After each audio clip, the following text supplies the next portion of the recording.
Feel అయి చేయటానికి అబ్బా తీసుకెళ్ళాలరా బాబు లేకపోతే చంపేస్తుంది నన్ను అనుకోవటంలో ఉన్న దానికి ఉన్న డిఫరెన్స్ అది సో ఎప్పుడైతే మీకంటే గిల్ట్కి ఫస్ట్ విక్టిమ్ ఎవరు ఫ్రీడమ్. మీరు ఫిజికల్ ఫ్రీడమ్ కూడా ఓకే, ఎమోషనల్ ఫ్రీడమ్ అనేది దాన్ని కోల్పోతారు.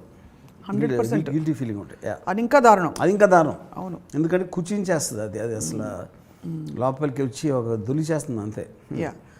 సో గిల్టీ ఫీలింగ్ అన్నది ఇప్పుడు ఎమోషన్స్ మిగతావన్నీ కూడా కామ క్రోధ లోభ ఇవన్నీ కూడా న్యాచురల్గా ఇన్స్టిల్డ్ అంటే ఇన్బిల్ట్ ఎమోషన్స్. ఈ గిల్ట్ మాత్రం మైండ్ అనలైజ్ చేస్తేనే కదా వస్తుంది. అంటే ఇది తప్పు కానీ ఇది రైట్. ఇప్పుడు పాత సినిమాలో చూపించేవారు, లోపల నుంచి ఒక తెల్ల డ్రెస్ వేసుకున్న నాగేశ్వరరావు బయటకు వచ్చి ఆగు నువ్వు ఏం చేస్తున్నావో నీకు తెలుసా అని ఒక అంతరాత్మ వచ్చి చెప్తుంది.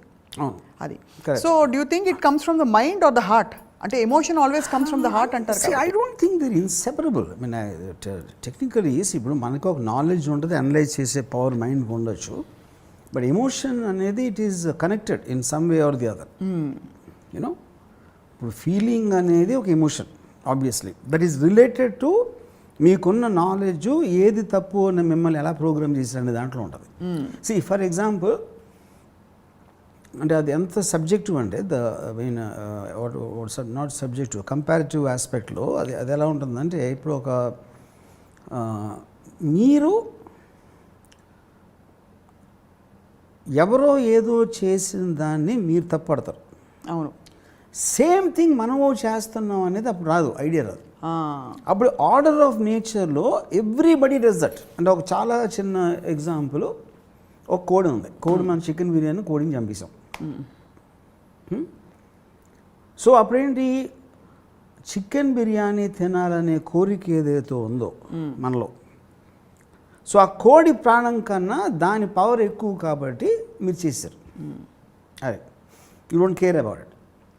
కానీ ఒక వెజిటేరియన్ ఉన్నాడు, లేకపోతే యానిమల్స్ అంటే ఒక ఇది ఉన్నాడు ఎవడో ఉంటాడు అనుకోండి, సపోజ్ యానిమల్స్ అంటే ప్రేమ, ఆ ఒట్టి వెజిటేరియన్ తింటాడు. ఆడేమంటాడు, అసలు నేను కోడిని చంపేస్తారా, చికెన్ అది కూడా జీవే ప్రాణి, అవును దానికి నొప్పి ఉంటుంది, దానికి పిల్లలు ఉంటారు, ఇది అది అని చెప్తారు. అవును, ఆడు చెప్పినోడు కూడా వాడు నడుస్తున్నప్పుడు క్రిములు చచ్చిపోతూ ఉంటాయి. ఆడు వందలు వేలని చంపుతూ ఉంటాడు ఆడు కూడా. అప్పుడు ఎన్ని చచ్చిపోతున్నాయి, ఆడు చచ్చిపోడు కదా. అప్పుడేంటి దానికి ఒక లిమిటేషన్ ఉంటుంది, ఎంతవరకు మీరు ఫీల్ అవుతారని. అప్పుడు మీరు ఎదుటోడిని ఆడు గిల్టీ అని చెప్పినప్పుడు, పెళ్ళి చేసుకున్నా సరే ఎవరితోనే అఫైర్ ఉంది ఆడికి, ఎవరో అమ్మాయితో అని చెప్పినోడికి, వీడు అలాంటి స్థితిలోకి వచ్చే వరకు దాని గురించి తెలియదు. Unless you experience it you will never know the point.